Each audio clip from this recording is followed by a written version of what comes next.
मित्रांनो, मला नेहमी माझ्या सासू आणि सासऱ्यांचा रात्रीचा मोठा कार्यक्रम ऐकण्याची खूप आवड होती.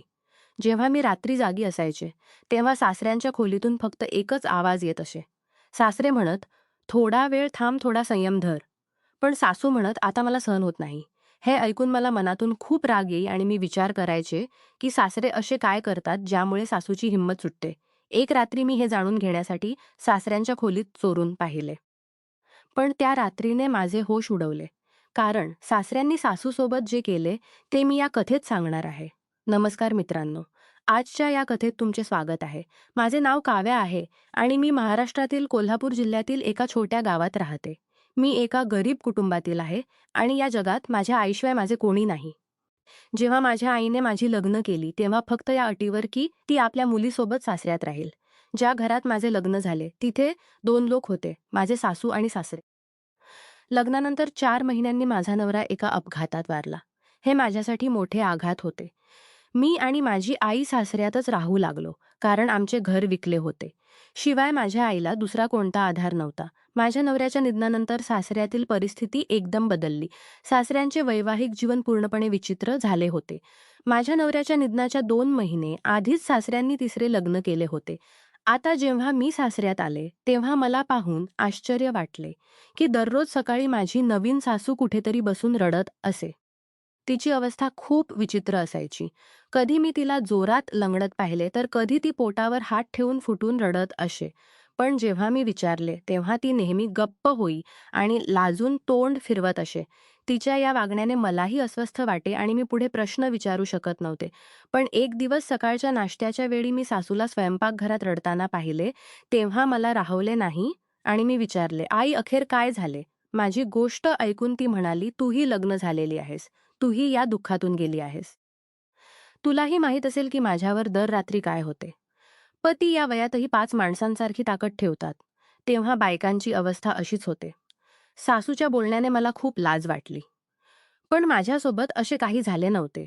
जरी मी नवऱ्यासोबत सुरुवातीच्या दिवसात असे दिवस काढले होते आणि मला अशा तऱ्हेच्या त्रासाची थोडी कल्पना होती, तरी मी आश्चर्यचकित होते की माझे 50 वर्षांचे सासरे असे काय करतात, ज्यामुळे सासू इतकी त्रस्त आहे.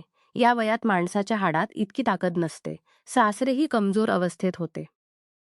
त्या दिवसानंतर मी सासूला कोणताही प्रश्न विचारला नाही. 15 दिवस मी शांतपणे तिची अवस्था पाहत राहिले आणि मनातून सासऱ्यांच्या ताकदीवर आश्चर्य वाटत राहिले. माझे लग्न झाल्याला फारसा काळ झाला नव्हता आणि माझा नवरा आठवड्यातून 2दाही माझ्याजवळ येत असे. पण माझा नवरा तर 20 वर्षांचा तरुण होता. तर सासरे रोजच सासूला त्रास देत होते. तर सासरे रोजच सासू ओले केस आणि लाल चेहऱ्यासह खोलीतून बाहेर येई आणि कठीणपणे घराची कामे पार पाडी. मी आणि माझी आई रोज सासूला त्रासात पाहत होतो. पण आम्ही काही करू शकत नव्हतो. कधी-कधी मला वाटे की सासू खोटे बोलते. सासरे इतक्या वयात रोज हे सगळे कसे करू शकतात? मग एक रात्री मला झोप आली नाही आणि मी खोलीतून बाहेर पडले. नकळत मी सासऱ्यांच्या खोलीच्या दाराजवळ पोहोचले. जसेच मी दाराला कान लावले, तसे आतून आवाज ऐकून मी लाजेने पाणपाण झाले. सासू रागाने सासऱ्यांना म्हणत होती, "तुम्ही माझे जगणे मुश्किल केले आहे. थोडी तरी लाज बाळगा." मला वाटले होते की हे फक्त काही दिवसांचे असेल, पण तुमची जिद्द संपत नाही. आता माझी बस झाली आहे. मी यापेक्षा जास्त सहन करू शकत नाही. मला सोडा. तर सासरे म्हणत होते, "वेळच किती झाला आहे आणि तू अशा गोष्टी बोलतेस." मी त्यांना शांतपणे ऐकले. नंतर थोड्या शांततेनंतर सासूच्या सिसक्यांचा आवाज ऐकू आला. मला समजले की आत काय चालले असेल. लाजेने मी परत फिरले आणि मला खात्री पटली की सासू बरोबरच म्हणत होती की या वयातही सासऱ्यांचे आरोग्य चांगले होते. त्या दिवसानंतर मी सासूच्या बाबतीत डोळे बंद करून ठेवले, कारण हे नवरा बायकोचे खाजगी प्रकरण होते.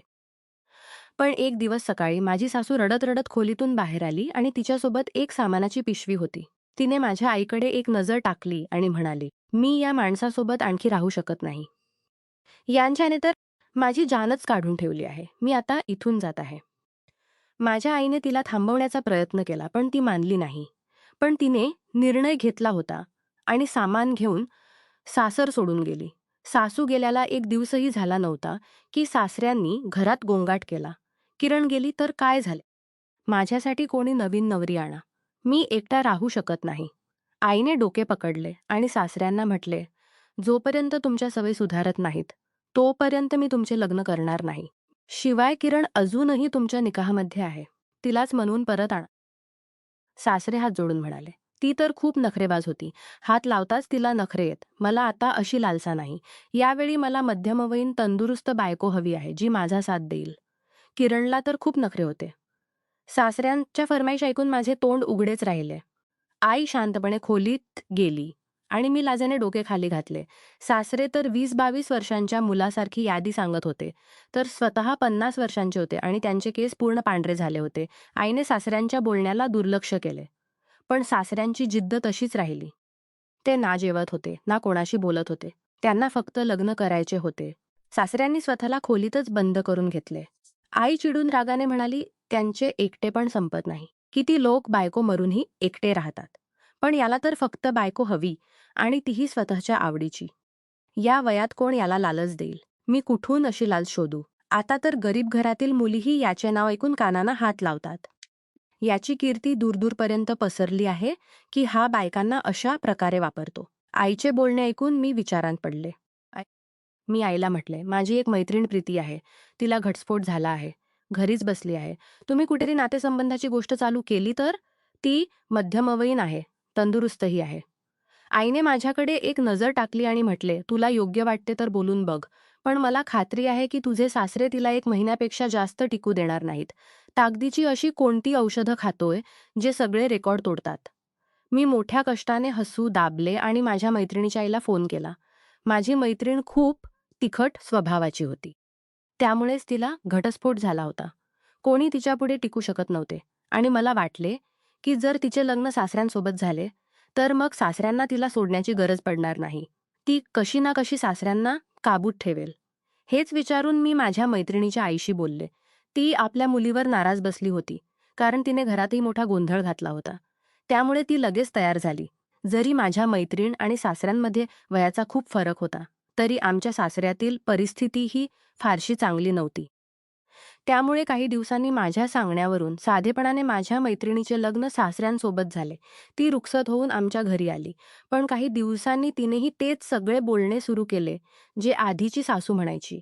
तीही सासऱ्यांसोबत राहू शकत नव्हती आणि परत जाण्याची गोष्ट करू लागली. मी आश्चर्याने मैत्रिणीला शकत नाहीस. ती माझ्याकडे पाहून म्हणाली, या म्हाताऱ्यात काही जास्तच जान आहे. मी तर असे विचारून लग्न केले होते, की मी यात आता दम उरलेला नसेल आणि माझे आयुष्य आरामात जाईल. पण इथे येऊन कळाले की हा खूप हट्टाकट्टा आहे आणि तुला माहीत आहे का असे का? मी नाकारत डोके हलवले तर ती हळूच माझ्याजवळ आली आणि म्हणाली, कारण हे जे खास नुसके वापरतात ते त्याचे परिणाम आहे. एवढे बोलून ती परत आपल्या खोलीत गेली, पण मी विचारात पडले होते. हळूहळू मला समजले की सासरे असे काही खातात, ज्यामुळे त्यांच्यात इतकी ताकद आहे. मी तर डोकेच पकडले. असके, ही गोष्ट माझ्या मनात कधीच आली नव्हती. मग मी दबक्या आवाजात आईला ही गोष्ट सांगितली तर आई म्हणाली, कळवून घे सासरे कोणते नुसखे वापरतात. असे नाही की त्यांच्या नुसख्यांमुळे नवीन नवरीचीही जान जाईल आणि ती पळून जाईल. मी कानांना हात लावले आणि म्हटले, आई, मी तर त्या बाबतीत दूरच राहणे चांगले. आधीच विधवा होऊन इथे बसले आहे. तुमच्या खर्चाबरोबर आता माझा खर्चही सासरेच उठवतात. मग मी कसे सासऱ्यांच्या बाबतीत हस्तक्षेप करू? माझे बोलणे ऐकून आई अडचणीत डोके हलवू लागली. कारण आमचे सगळे सासऱ्यांच्या जोरावरच चालत होते. त्यामुळे तिने सासऱ्यांना काबूत ठेवण्यासाठी त्यांची लग्ने करायला सुरुवात केली. पण कोणतीही मुलगी टिकली नाही. जी येई काही दिवसांनी शांतपणे घर सोडून जाई आणि सासरे पुन्हा लग्नासाठी जिद्द करत. आता समजत होते की मुली का जात होत्या. माझी एक मैत्रीण ही मुश्किलीने 2 महिनेच टिकू शकली. आणि मग एक दिवस ती शांतपणे सामान बांधून सासऱ्यांकडून घटस्फोट घेऊन निघून गेली. तिच्या गेल्यानंतर सासरे खूप दुःखी होते आणि रडत म्हणाले, माझ्या नशिबात बायकोचा सुखच नाही. तर मी आपला शेवटचा काळ एकटा घालवायचा नाही. सासऱ्यांची अवस्था खूप खराब झाली होती. सासूच्या गेल्याचा त्यांना खूप धक्का बसला होता. ते आईला म्हणत, मी आता कधीही लग्न करणार नाही. हे ऐकून माझ्या आईला सुकून मिळाले. पण सासऱ्यांनी पुन्हा तीच गोष्ट केली. पण एकटेही राहू शकत नव्हते. ते रात्रभर घरात इकडे-तिकडे फिरत आणि दिवसभर त्रस्त दिसत. त्यांना एकटेपणा अजिबात सहन होत नव्हता आणि या गोष्टीची मलाही चांगली कल्पना होती. मग आईने सासऱ्यांसाठी मुलगी शोधायला सुरुवात केली. एका नातेवाईकाशी बोलली तर तिने खूप विचित्र गोष्ट सांगितली. तुम्ही आपल्या विधवा मुलीचे लग्न याच्यासोबत का करत नाही?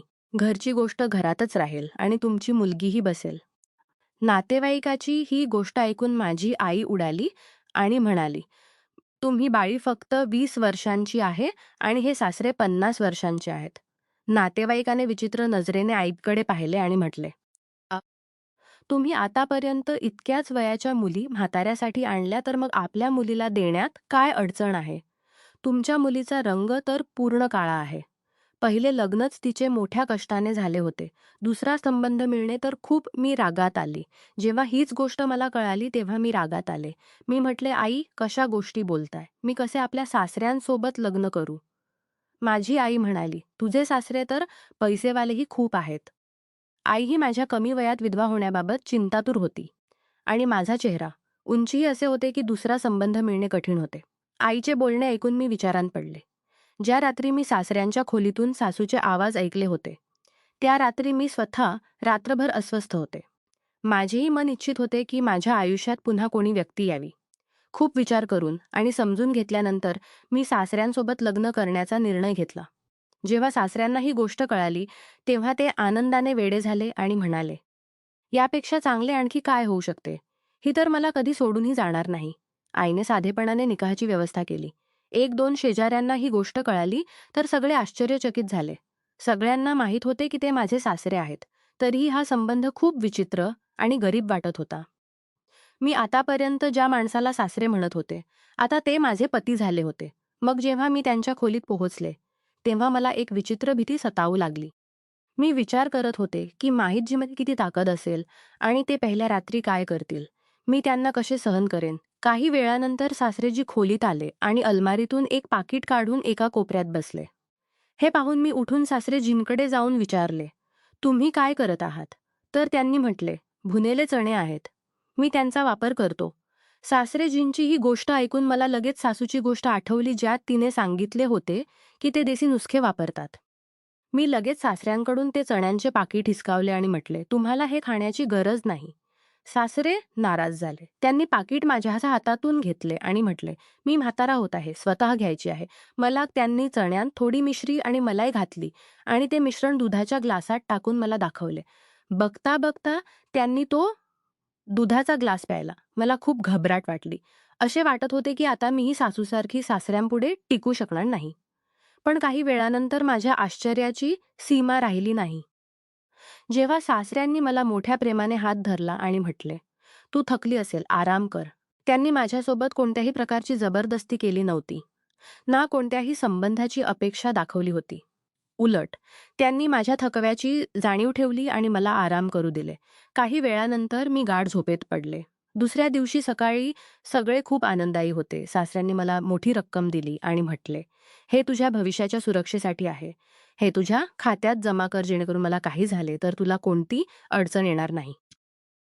हे ऐकून मी थोडी अस्वस्थ झाले आणि म्हटले, तुमचा साथ माझ्याजवळ आहे, तर मला या पैशांची कोणती गरज नाही. माझे बोलणे ऐकून सासऱ्यांच्या चेहऱ्यावर आनंद आला, पण तरीही त्यांनी ते पैसे माझ्या खात्यात जमा करून दिले. काही दिवस गेले, पण मी त्यांच्यात कोणतीही वाईट सवय पाहिली नाही. ते खूप काळजी घेणारे होते. शांत स्वभावाचे होते आणि प्रत्येक छोट्या गरजेची काळजी घेत. आमच्यात एक चांगला आणि खरा संबंध तयार झाला होता.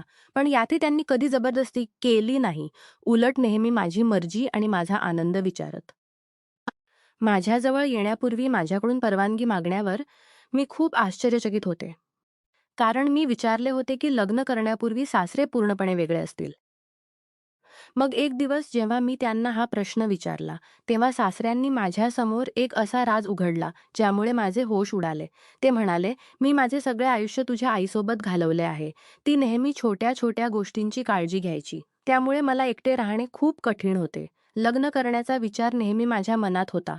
पण जेव्हाही कोणी मुलगी लग्न करून येई, ती माझ्या पैशांकडे लक्ष देई. जसे मी तुला तुझ्या भविष्यासाठी पैसे दिले होते. तसेच मी माझ्या आधीच्या बायकांनाही लग्नानंतर पैसे दिले होते.